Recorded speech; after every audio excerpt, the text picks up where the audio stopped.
Destapan la verdad. La derecha y el PAN contra el agua del pueblo. Sandoval despedaza a Pelayo. El narcodiputado Francisco Pelayo del PAN arremetió contra la nueva ley de aguas, acusando falsamente al gobierno de Morena de disque haber intentado controlar absolutamente el agua y supuestamente perjudicar a los productores. En un demagogo discurso pidió aplausos para quienes, según sus delirios, lograron frenar una perversidad que amenazaba con criminalizar a campesinos y acabar con la certeza jurídica, ladrando que su narcopartido trabaja por la soberanía alimentaria y el Estado de Derecho. Frente a estas sandeces de otro mandadero de oligarcas, el diputado Reginaldo Sandoval del PT defendió con firmeza la reforma, denunciando que el modelo de 1992, apoyado por el narco-PRIAN y el neoliberalismo, solo generó corrupción, acaparamiento y desregulación. Subrayó que esta nueva ley, promovida por la presidenta Claudia Sheinbaum, pone por fin al agua como un derecho humano, recupera la rectoría del Estado y beneficiará al pueblo con acceso equitativo, saneamiento y justicia hídrica, acabando con el desastroso legado de los narcogobiernos prianistas. Veamos enseguida cómo Reginaldo, el compa de Noroña, despedaza a otro mandadero panarco por atacar la ley de aguas, como le mandan sus narcoamos, el junior tóxico Claudio X y el evasor Salinas Pliego. Muy buenas noches a todas, a todos. Hoy yo deseo pedirles a los diputados del oficialismo que esos aplausos se los brindemos a los productores de este país, se los brindemos a los miles, a los millones de mexicanos que se solidarizaron con todos los campesinos de México, porque ustedes saben bien que no es un mito. Saben perfectamente que el proyecto de iniciativa de la presidenta era centralizar, era controlar absolutamente el agua de este país. Y fueron justamente los productores que, angustiados, dejaron sus parcelas para venirse a gastar el poco dinero que les queda, buscando que se les hiciera justicia, buscando que se les atendiera, buscando, pues ya no, el pago del maíz o el bono del trigo pendiente, buscando que no se atentara contra el patrimonio heredado de muchas generaciones. Es muy lamentable que se hayan tenido que corregir de esta manera, y sí les pido un aplauso, por favor, de la manera más respetuosa, porque fue el pueblo de México, fueron nuestros productores los que lograron que metieran marcha atrás en esta perversidad de iniciativa de Morena y aliados.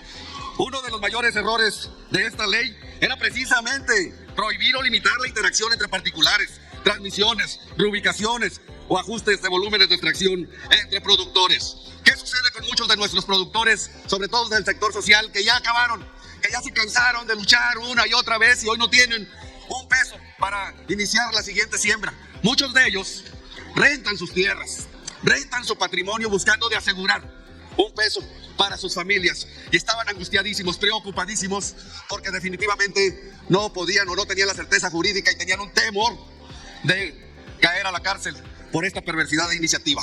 Otro ejemplo son los productores que tienen una o más, que tienen más de una concesión, dos o tres, y que de manera muy responsable se ajustan a lo que su concesión le permiten y concentran en un solo lote lo que dos o tres concesiones les permiten extraer para evitar gastos onerosos, pero nunca violando los reglamentos, violando pues su concesión y su permiso de extracción.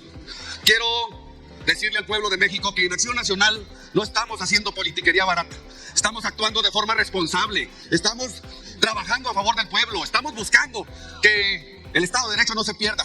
Seguiremos impulsando la productividad, seguiremos buscando que México verdaderamente alcance soberanía alimentaria y que nuestras familias vivan cada día mejor. Hoy yo les invito, señores diputados, que después de esta reforma, en el sentido que ustedes decidieron pasara, busquemos los presupuestos para que el gobierno cumpla su parte, que se hagan más presas, que se hagan obras de retención para que nuestros mantos freáticos se recuperen, que se modernice el campo, que las reubicaciones sean una realidad y que esos pozos que estén obsoletos, que están ya obsoletos, tengan un recurso para su rehabilitación, que los ayuntamientos tengan potabilizadoras, recursos suficientes para que las aguas negras no estén brotando en las ciudades y sean un problema de salud público, para que haya potabilizadoras y esa agua negra se regrese al riego de los campos, al riego de los jardines, que sin duda los ayuntamientos tengan sistemas operadores eficientes y no quebrados como están al día de hoy, y que con una facilidad extrema le echen la culpa a nuestros productores del campo, que son los que están acabando con el agua,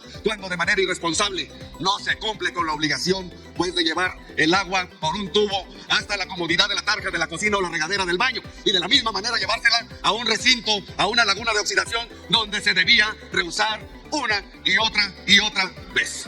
Nosotros no estamos de acuerdo con esta reforma porque de entrada atentó contra un derecho constitucional de todos los mexicanos, de nuestros productores, los más vulnerables, los que arrojan el alma todos los días por darnos de comer. Esa es la principal razón. Vamos a seguir trabajando y ojalá que efectivamente pues se puedan hacer las transmisiones entre particulares, y de no ser así, que tengan la suficiente entereza, por no decirle de otra manera, y no tengamos que hacer una contrarreforma para demostrarle al pueblo de México que estaban equivocados. ¿Sabes cuánto? Con su permiso, presidente. Concedido. Compañeras diputados, compañeros diputados. Primero debo de decir que para llegar a esta reforma, miren, pasaron de esta reforma, la ley actual es de 1992, y esta ley del 92 fue diseñada bajo un enfoque económico productivo que dejó vacíos regulatorios, particularmente en derechos humanos y equidad. Y la transmisión de concesiones entre particulares favoreció la concentración y acaparamiento del agua.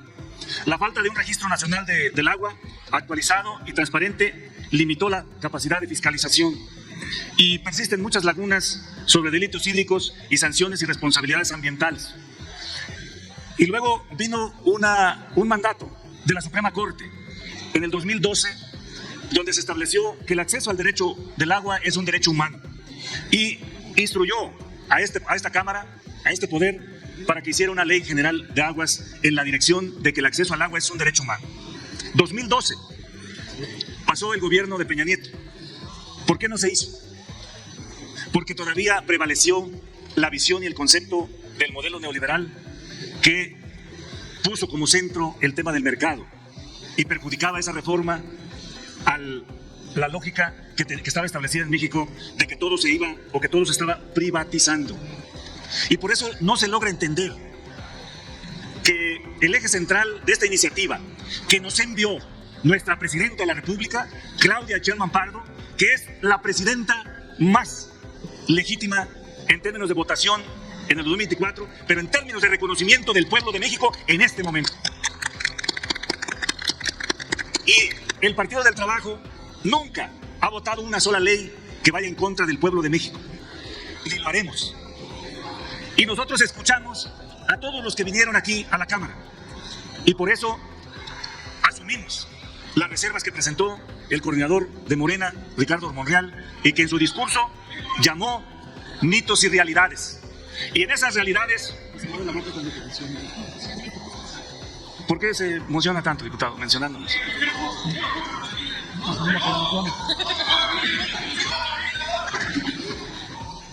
Por eso los quiere mucho su dirigente nacional. Sí. Bueno, entonces, amigas y amigos, no tengo ninguna duda de que esta ley va en beneficio del pueblo de México y tiene como eje central el acceso al agua como derecho humano. Y tiene también como objeto central el poner orden a lo que ya expliqué de esta desregulación que se dio en la reforma de Salinas de Gortari de 1992, porque lo que se pretendía era el mercado. Y debo de decir una cosa más: en los dos gobiernos de Acción Nacional se convirtió en un desastre la Comisión Nacional del Agua, un desastre de corrupción y de concentración de concesiones. Recuerdo la administración pasada, allí incluso a un compañero de este grupo, a Mejía, le tocó lidiar con el problema del agua en Chihuahua, donde hubo hasta un muerto. Y no tengo ninguna duda de que ahí se descubrió una corrupción enorme que venía de funcionarios desde con Felipe Calderón. Y ahí nosotros reconocimos la acción valiente del presidente de despedir a esos 4 funcionarios, pero a pesar de ello, nosotros sostenemos que hasta ahora se va a poner orden, porque tenemos una presidenta echada para adelante, una presidenta que no le tiembla la mano para hacer justicia en favor del pueblo de México. Miren nada más el tema de los beneficios que nos va a proporcionar esta nueva ley. Nos va a dar acceso efectivo y equitativo y asequible al agua potable. Va a reducir las desigualdades en términos de acceso al agua territoriales. Va a dar certidumbre para todos los usuarios. Va a haber saneamiento y tratamiento de aguas residuales. Va a haber recuperación de ecosistemas y acuíferos. Va a haber adaptación y resiliencia frente al cambio climático. Va a haber certidumbre para sectores productivos. Va a haber promoción de innovación y eficiencia hídrica. Va a haber reducción de costos de futuros. Va a haber recuperación de la rectoría del Estado, que es un poco donde a ustedes les lastima mucho, porque ustedes todavía siguen pensando en que el eje debe ser el mercado. A pesar de que ese modelo ya fracasó, a pesar de que ese modelo fracasó hasta en los países que lo empujaron como Estados Unidos y Inglaterra. Ese modelo neoliberal que planteó que el eje central era el mercado y que estableció como engranaje principal la corrupción, está agotado, no hay ninguna duda.